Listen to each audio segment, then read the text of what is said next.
السلام علیکم ورحمۃ اللہ وبرکاتہ۔ الحمد للہ رب العالمین والصلاة والسلام علی اشرف الانبیاء والمرسلین، اما بعد۔ اعوذ باللہ من الشیطان الرجیم، بسم اللہ الرحمن الرحیم۔ كتب عليكم إذا حضر أحدكم الموت إن ترك خيرا الوصية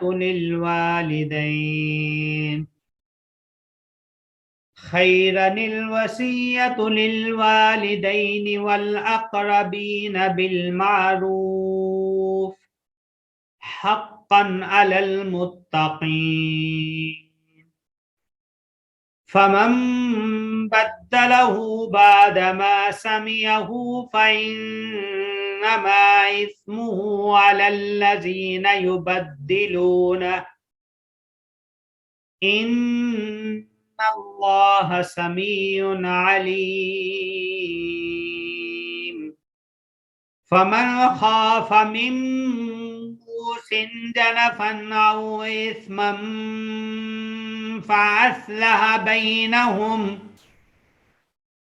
أو إثما فأصلح بينهم فلا إثم عليه،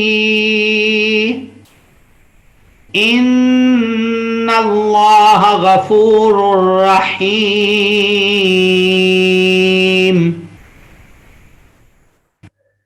رب اشرح لي صدري ويسر لي أمري واحلل عقدة من لساني يفقهوا قولي۔ رب زدني علما، رب زدني علما، رب زدني علما، رب زدني فهما۔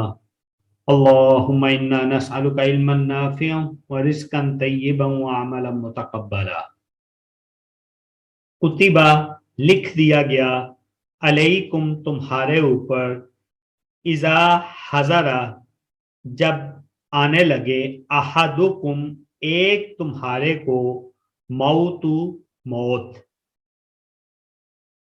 ان ترکا اگر وہ چھوڑ جائے، خیرن مال، للوصیتا اس کی وصیت کرنا، للوالدینی والدین کے لیے، والاقربین اور رشتہ داروں کے لیے، بالمعروف اچھائی کے ساتھ، حقاً یہ حق ہے، علی المتقین متقیوں کے اوپر۔ فمن پس جو کوئی بدلہ بدل دے اس کو، بعد ما سمعہ بعد اس کے کہ اسے سن لے، فإنما پس بے شک، پس صرف، اسمہ اس کا گناہ، علی الذین ان لوگوں کے اوپر ہے، یبدلونہ جو بدل دیتے ہیں اس کو۔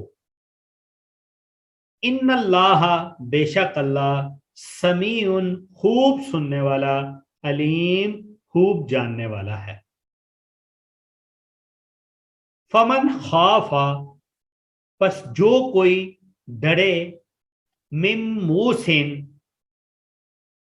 وصیت کرنے والے کی طرف سے، جنفن حق تلفی میں، او اسمن یا گناہ میں، فاصلح پس چاہیے ہے کہ صلح کروا دے، بینہم ان کے درمیان، صلح پس چاہیے ہے کہ ٹھیک کرا دے، اصلاح کرا دے، بینہم اس کے درمیان، فلا پس نہیں، اسم کوئی گناہ، علیہ اس پر، ان اللہ بے شک اللہ، غفور خوب بخشنے والا، رحیم نہایت رحم کرنے والا۔ یہ ہماری آج کی 3 آیات ہیں، اور تینوں آیات جو ہیں اپنے اندر ایک وسیع مضمون لیے ہوئے ہیں، اور اس وسیع مضمون کے اندر ان آیات کو آیت وصیت بھی کہا جاتا ہے۔ ان وسیع مضمون کے اندر جو کہ مرنے والے کے لیے ہے کہ وہ وصیت کرے، اس کا بیان کیا گیا۔ اب کس حد تک اس کا بیان ہے اور کس حد تک کسی اور چیز کا بیان ہے، اس کو سمجھنے کے لیے ہمیں تھوڑا سا اس کے اوپر ذہن لگانا ہوگا اور اس کی تفسیر کو ذرا غور سے سننا ہوگا، تاکہ اس کے لیے ہمیں سمجھنے میں آسانی رہے اور سمجھانے میں آسانی رہے، اور زندگی میں اس کے اوپر عمل کس طرح کرنا ہے اس کا بھی پتہ چل سکے۔ کتب علیکم اذا حضر احدکم الموت، یعنی لکھ دیا گیا، اس سے مراد یہ ہے کہ فرض کر دیا گیا، یعنی کسی کو موت آ پہنچے، اس کے اسباب قرائن آ پہنچے، کیونکہ موت آنے کے بعد وصیت تو کیا کچھ بھی ہو ہی نہیں سکتا۔ تو جب ایسے آثار نظر آئیں کہ لگتا ہو کہ بس اب موت آ چکی، قریب ہے، تو پھر کیا کرنا چاہیے؟ کیونکہ موت کسی بھی وقت آ سکتی ہے، اس کے لیے اگر وصیت نہ کرنے کی صورت میں کسی کے حق تلفی کا خطرہ ہو، مثلا کسی کا قرض ادا کرنا ہو، تو وصیت میں بالکل دیر نہیں کرنی چاہیے۔ رسول اللہ صلی اللہ علیہ وآلہ وسلم نے فرمایا، کسی مسلمان آدمی کا حق نہیں جس کے پاس کوئی چیز ہو جس میں اس سے وصیت کرنا ہو کہ وہ 2 راتیں اس کے بغیر گزارے کہ اس کی وصیت اس کے پاس لکھی ہوئی ہو۔ اسی طرح ابن عمر رضی اللہ عنہما فرماتے ہیں کہ رسول اللہ صلی اللہ علیہ وسلم کا یہ فرمان سننے کے بعد 1 رات بھی نہ گزری تھی کہ میں نے اپنی وصیت لکھ کر اپنے پاس رکھ لی۔ یعنی اس بات پر امت کا اتفاق ہے کہ وارث کے حق میں وصیت نہیں۔ اس کی دلیل یہ ہے کہ سورۃ النساء کے اندر اللہ تعالیٰ نے 11 سے 14 نمبر آیت تک بتا دیا کہ اب اللہ تعالیٰ کی وصیت کے بعد کسی اور کی وصیت کی گنجائش نہیں۔ اب چونکہ اس آیت میں للوصیۃ للوالدین والاقربین بالمعروف اس کا ذکر ہے، تو اس میں ہمیں پھر یہ سمجھ آ رہی ہوتی ہے، یہ پتہ چل رہا ہوتا ہے کہ اس آیت میں فرض کیا گیا ہے کیا کہ والدین کے لیے اور رشتہ داروں کے لیے وصیت کرنی ہے۔ لیکن جیسے کہ ہم بات کر چکے کہ وصیت کرنے میں ہمیں دیر نہیں کرنی، تو لیکن کیا پھر والدین کے لیے بھی وصیت کرنی ہے اور رشتہ داروں کے لیے بھی وصیت کرنی ہے؟ یا جس طرح ہم نے بات کی کہ قرض خواہ جو ہے قرض داروں کے لیے وصیت کر سکتا ہے، ٹھیک ہے؟ تو اس چیز کو سمجھنے کی اس میں بہت ضرورت ہے۔ تو اسی لیے سورۃ النساء میں جب 11 سے 14 نمبر آیات آئیں جن کو آیت میراث بھی کہا جاتا ہے، تو ان آیت میراث آنے کے بعد اس کی جو فرضیت تھی نا، یہ آیت وصیت کی، یہ منسوخ ہو گئی۔ یعنی یہ وصیت جو ہے پھر منسوخ ہو گئی۔ اب یہ وصیت جو ہے والدین کے لیے اور رشتہ داروں کے لیے اچھائی کی کرنا، یہ اب فرض والی کیفیت اس میں نہیں ہے۔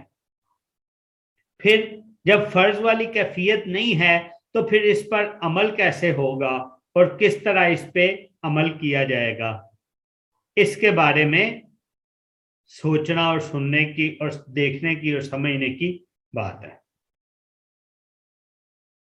جب وارثوں کے حق میں وصیت جائز ہی نہیں، یعنی وارث جتنے بھی ہیں ان کے حق میں وصیت اللہ تعالیٰ نے تو خود بیان کر دی سورۃ النساء کی آیت نمبر 11 سے 14 میں، تو جب وہ بیان کر دی تو پھر اس کا مطلب ہے کہ وارثوں کے حق میں وصیت جائز ہی نہیں۔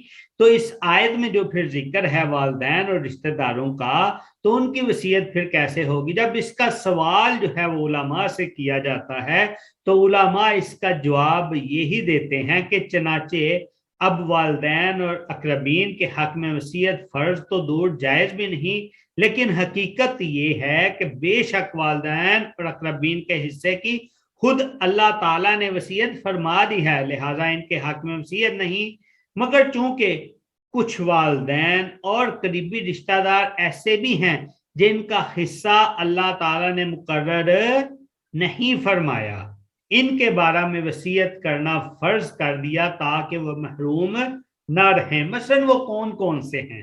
جیسے والدین جو کافر ہیں یا غلام ہیں، ٹھیک ہے، وہ مسلمان کے وارث تو کسی صورت نہیں ہو سکتے، تو پھر ان کے حق میں وصیت فرض ہے۔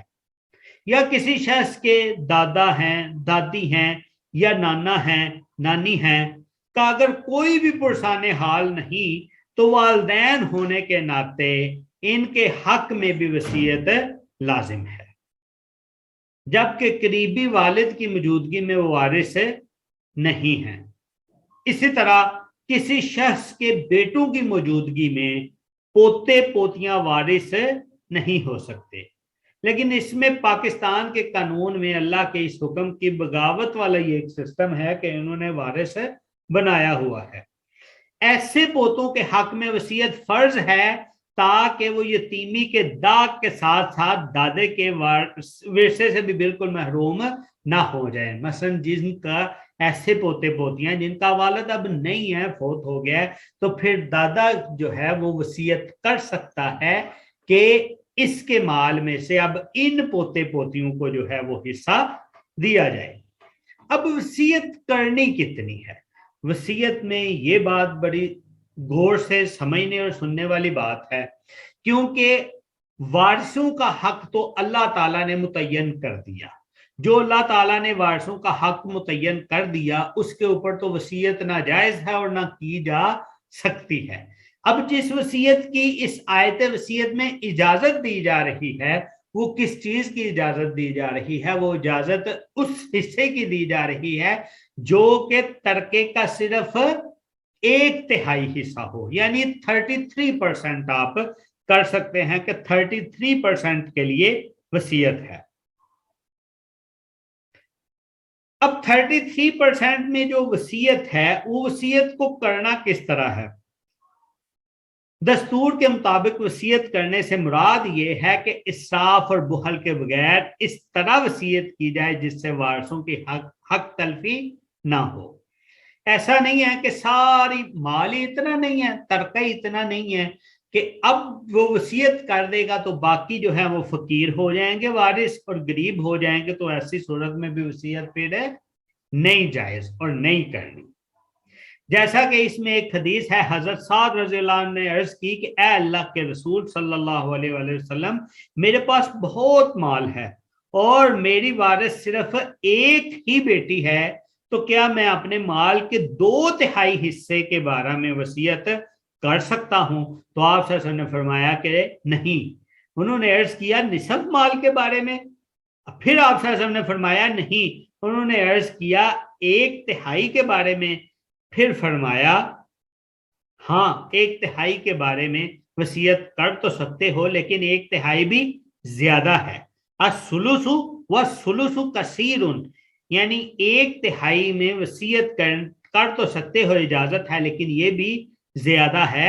اپنے وارثوں کو دولت مند چھوڑ کے جاؤ، یہ اس سے کہیں بہتر ہے کہ تم انہیں فقیر بنا کر چھوڑ جاؤ کہ وہ لوگوں کے سامنے ہاتھ پھیلائیں یا پھیلاتے پھریں۔ اسی سے صحیح بخاری میں ہے کہ اگر لوگ 1/3 کی بجائے 1/4 حصے تک کی وصیت کریں، یعنی 33% کی بجائے 25% کی وصیت کریں، تو یہ زیادہ مناسب ہے، کیونکہ رسول اللہ صلی اللہ علیہ وسلم نے فرمایا ہے الثلث والثلث کثیر، تم 1/3 کے بارے میں وصیت کر تو سکتے ہو لیکن 1/3 بھی بہت ہے۔ اچھا، اس کے بعد ہے جی پھر اب وصیت کر گیا، کوئی وصیت کر کے چلا گیا، بعد میں وصیت سننے والوں نے اس کی وصیت بدل لی، تو کیا ہوگا؟ تو اسی سلسلے میں ہے کہ جو شخص وصیت کو سننے کے بعد بدل ڈالے تو اس کے بدلنے کا گناہ انہی لوگوں پر ہے جو اس کو بدلیں، اور بے شک اللہ خوب سننے والا خوب جاننے والا ہے۔ اللہ تعالیٰ فرماتا ہے کہ جو شخص وصیت کو بدل دے اور اس میں تحریف کر دے تو اس نے اس کے حکم کو بدل دیا اور اس میں کمی پیشی کر دی، اور وصیت کو چھپانا بھی بہت بد درجہ اولا داخل ہوگا۔ یعنی ایک ہے کہ جس نے وصیت کر دی اور بعد میں سننے والوں نے وصیت کو بدل دیا، اس میں تحریف کر دی، اس میں اپنی مرضی سے جو ہے وہ کمی پیشی کر لی، یا اس کی وصیت موجود تھی ایک کام کے بارے میں تو وصیت کو چھپا دیا اور اس کو سامنے نہیں کیا، تو پھر اس میں کیا ہوگا؟ اس کے بدلے میں گناہ پھر انہی لوگوں پر آئے گا جنہوں نے اس کو بدلا ہوگا۔ حضرت ابن عباس رضی اللہ عنہما اور کئی اور سے مروی ہے کہ میت کا اجر اللہ کے ذمہ ثابت ہو چکا اور گناہ ان لوگوں کا ہوگا جو وصیت کو بدل دیں گے۔ اب تو جو مر گیا نا وصیت کر کے، اس کو تو وصیت کرنے کا ثواب مل گیا، جو اس کو جائز حق تھا 33% مال کی وہ وصیت کر سکتا تھا یا 25% مال کی وہ وصیت کر سکتا تھا، وہ اس کی وصیت کر گیا تو اس کی وصیت کرنے کا اس کو جو اجر ملنا تھا وہ تو اللہ تعالیٰ نے اس کو دے دیا، لیکن اب اس وصیت کو قبول نہ کرتے ہوئے پسماندگان نے اپنی مرضی سے یا اس کو بدل دیا یا اس کو چھپا لیا، تو اس چھپانے کا اور اس بدلنے کا گناہ ان کے اوپر پھر آئے گا اور لوٹے گا۔ پھر اسی طرح اگلی آیت میں ہے، پھر اگر کسی کو وصیت کرنے والے کی طرف سے کسی وارث کی طرفداری یا حق تلفی کا اندیشہ ہو۔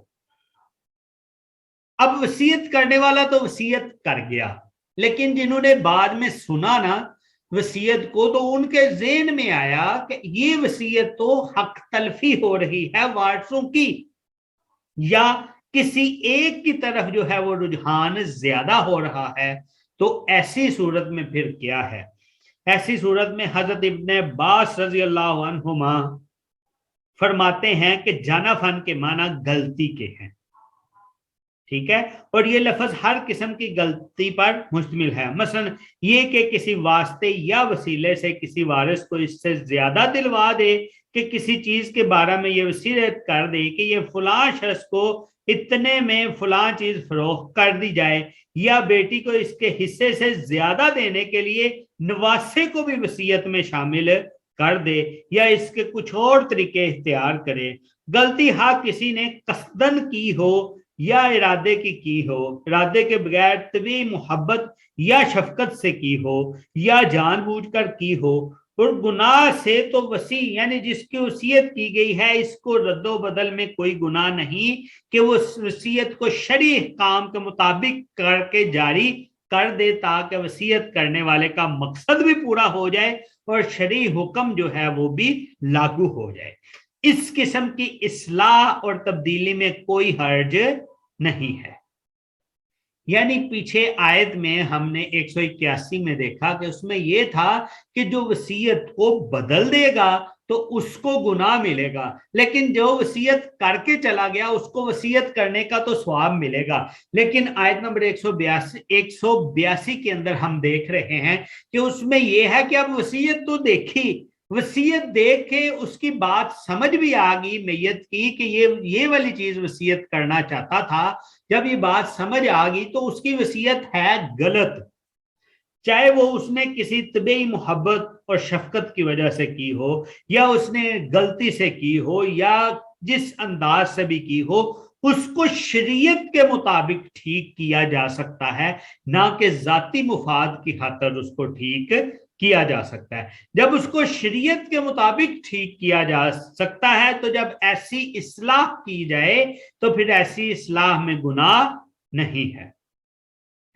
اب وصیت کرنے والے کو بھی چاہیے کہ وہ عدل و انصاف اختیار کرے، وہ ایسے ہی نہ وصیت کرتا جائے۔ مثلا حضرت ابو ہریرہ رضی اللہ تعالیٰ سے روایت ہے کہ رسول اللہ صلی اللہ علیہ وآلہ وسلم نے فرمایا، آدمی 70 سال تک نیک لوگوں کے سے اعمال کرتا رہتا ہے، لیکن جب وصیت کرتا ہے تو اس میں ظلم کرتا ہے، تو اس کے لیے اس کے برے عمل کی مہر لگا دی جاتی ہے، جس کی وجہ سے وہ جہنم میں داخل ہو جاتا ہے. اور ایک شخص 70 سال تک برے لوگوں کے ساتھ اعمال کرتا رہتا ہے لیکن وصیت میں عدل سے کام لیتا ہے تو اس کے لیے اس کے نیک عمل کی مہر جو ہے وہ لگا دی جاتی ہے تو وہ جنت میں داخل ہو جاتا ہے. یعنی ہمیں اس سے یہ پتا چلا کہ وصیت کرتے ہوئے ہمیں اس چیز کا خیال رکھنا ہے کہ ساری زندگی جو ہے وہ بڑا لوگوں کے سامنے صالح بنتا رہا, نیک بنتا رہا, نیکوں جیسے کام کرتا رہا, لیکن جب وصیت کرنے کی باری آئی تو وصیت کرنے میں جو ہے وہ ڈنڈی مار گیا, کسی کا حق کسی کو دینے کی طرف چل پڑا تو پھر اس میں کیا ہوگا کہ وہ اس کے لیے وبال ہوگا. اور اسی طرح ایک شخص جو ہے وہ اگر ساری زندگی برے بھی اعمال کرتا رہا ہے لیکن اس نے آخر میں کوشش کی کہ میں کسی کی حق تلفی نہ کروں تو اس کی اس چیز کو دیکھتے ہوئے اللہ تعالیٰ جو ہے اس کے پچھلے گناہوں کو, برے اعمال کو معاف کر کے اس کو جنت میں داخل کر سکتے ہیں. تو اس چیز سے ہمیں اس کی سنگینی کا بھی جو ہے وہ پتا چلا. یعنی وصیت کا بدلنا بڑا گناہ ہے, اس میں وصیت کا چھپانا بھی داخل ہے. جانا فن یعنی اس میں غلطی ہو جانا, کسی کی طرف ویسے ہی مائل ہو جانا, یعنی اگر کسی کی طرف دلی میلان کی وجہ سے وصیت میں اس کی نام ناسب طرفداری ہو. اب دوسرا ہے او اسمن یا ناجائز کام کی وصیت ہو, مثلا کہہ دیتا ہے جی شراب پلانے کی وصیت کر جاتا ہے, ناچ گانے کرانے کی وصیت کر جاتا ہے, یا کسی قبر پر چراغاں کرانے کی, میلہ کرانے کی, عرس کرانے کی. تو ایسے وصیت کو بھی پھر تبدیل کر کے شرعی احکام کے مطابق بدلا جا سکتا ہے.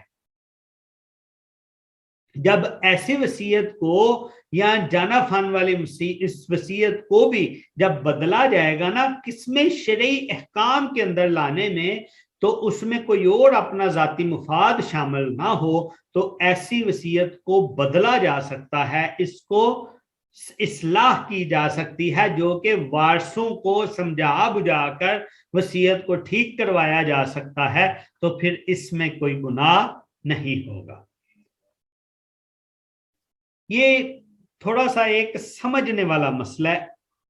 انشاءاللہ کوئی ہم کچھ کلاسوں کے بعد جو ہے اسی کے اوپر ایک پورا ایک ٹاپک رکھیں گے, 1-2-3 کلاسیں لگا کے اس میں وراثت کے حق کو بھی سمجھ لیں گے اور وصیت کے حق کو بھی سمجھ لیں گے. یہ تو صرف یہ جو ہمارے سامنے ایک ٹاپک آ گیا وصیت کا, اس کو دیکھتے ہوئے ان 3 آیتوں کی مختصر سی جو تفسیر سمجھ آتی تھی, بنتی تھی, وہ کر دی.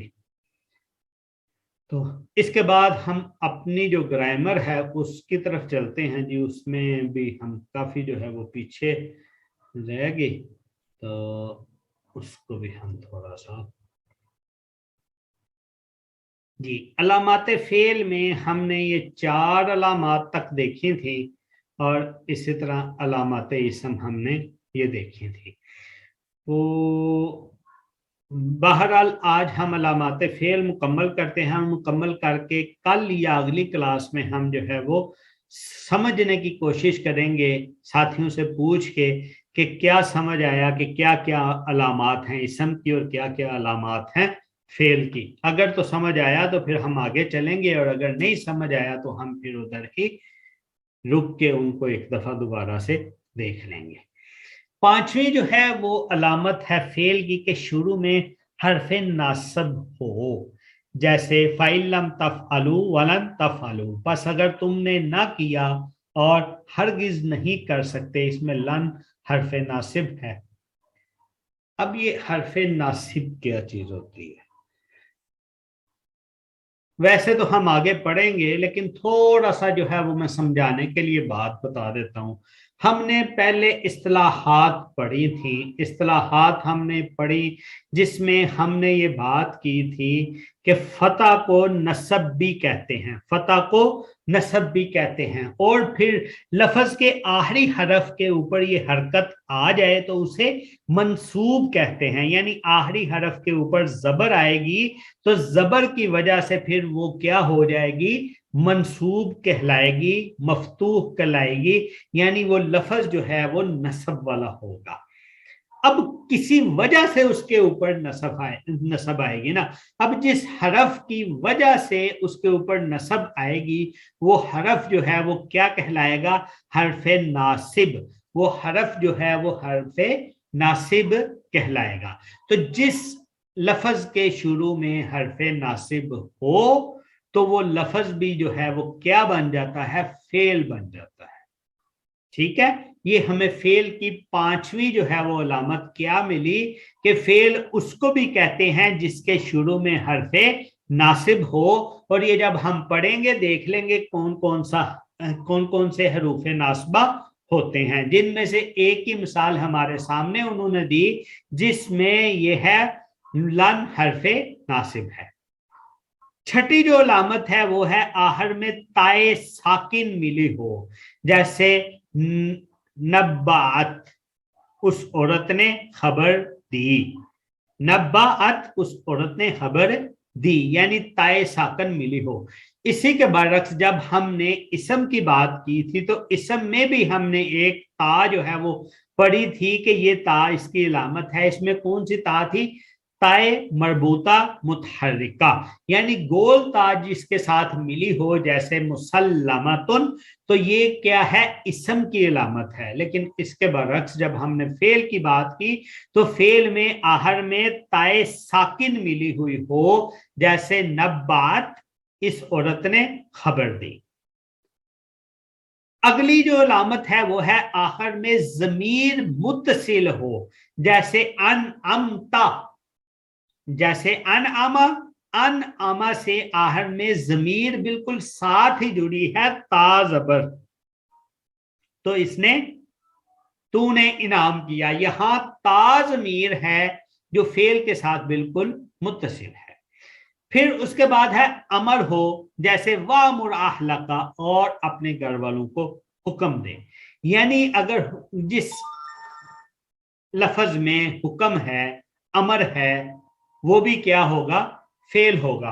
پھر ہے نہیں ہو، جیسے لا تحرک بھی لسانک، اپنی زبان کو حرکت نہ دیں، یعنی جس میں منع کیا جا رہا ہو. ایک ہے جس میں حکم دیا جا رہا، دوسری ہے جس میں منع کیا جا رہا. یہ نوٹ بھی لکھا ہے جی نیچے، فعل کی آخری 4 علامات کی تفصیل کے لیے آخر میں فعل کی بحث دیکھیں. تو جب ہم فعل کی بحث میں جائیں گے تو ہم ان کو انشاءاللہ ڈیٹیل سے پڑھ بھی لیں گے. ادھر صرف یہ ہے کہ ذہن میں یاد رکھ لیں کہ یہ علامات ہیں، یہ علامات ہوں تو فعل ہوتا ہے، اور اگر یہ علامات ہوں تو اسم ہوتا ہے. کیونکہ منہ سے نکلنے والا کوئی بھی لفظ جو ہے جب وہ معنی رکھتا ہے تو پھر وہ 3 حصوں میں چلا جاتا ہے، یا وہ اسم بن جاتا ہے، یا وہ فعل بن جاتا ہے، یا وہ حرف بن جاتا ہے. جب اسم بنتا ہے تو وہ کیسے پتا چلے گا اسم بنتا ہے؟ جب ہمیں علامات اسم کا پتا ہوگا. وہ فعل بنتا ہے، یہ بھی ہمیں کیسے پتا چلے گا؟ یہ بھی ہمیں تبھی پتا چلے گا جب فعل کی علامات اس میں ہوں. اور پھر وہ حرف کب بنے گا؟ تو حرف کے لیے پھر ظاہر سی بات ہے جس میں علامات اسم نہ ہوں، جس میں علامات فعل نہ ہوں، تو وہ پھر تیسری بچنے والی چیز جو ہے وہ پھر حرف ہی ہوگی. اور حرف کی ہم نے جو ڈیفینیشن پڑھی تھی، جو تعریف پڑھی تھی، وہ بھی ہم نے یہی پڑھی تھی کہ اس کا اپنے طور پہ کوئی معنی نہیں ہوتا. یہ معنی بیان کرنے کے لیے اسم یا فعل کا جو ہے وہ محتاج ہوتا ہے، تو پھر اس سے ہمیں معنی کا پتا چلتا ہے. تو پہلے بھی ہم نے اسم کی تعریف پڑھی ہے، آج صرف ساتھ اتنی سی تعریف جو ہے وہ شامل کر لیتے ہیں. اس کے بعد پھر ہم اپنی کلاس کا اختتام کرتے ہیں. کسی شخص، چیز یا جگہ کے نام کو اسم کہتے ہیں. مندرجہ ذیل الفاظ عربی زبان میں اسم کہلاتے ہیں اور اردو میں بھی بطور اسم استعمال ہوتے ہیں. مثلا کتاب، کتابن، قلم، قلمن. اسی طرح یہ ورق، مسجد، نبی، رسول، امت، جماعت، حبیب، صدیق. اسماء کو عربی زبان میں بھی 2 طرح سے لکھا جاتا ہے. اب یہ پھر آگے تفصیل ہے کہ کس طرح وہ پھر ہم ساتھ ساتھ پڑھتے رہیں گے اور انشاءاللہ اس کو دیکھتے رہیں گے. یعنی اسم کا ہمیں آسان لفظوں میں کیا پتا چلا کہ کسی چیز، کسی شخص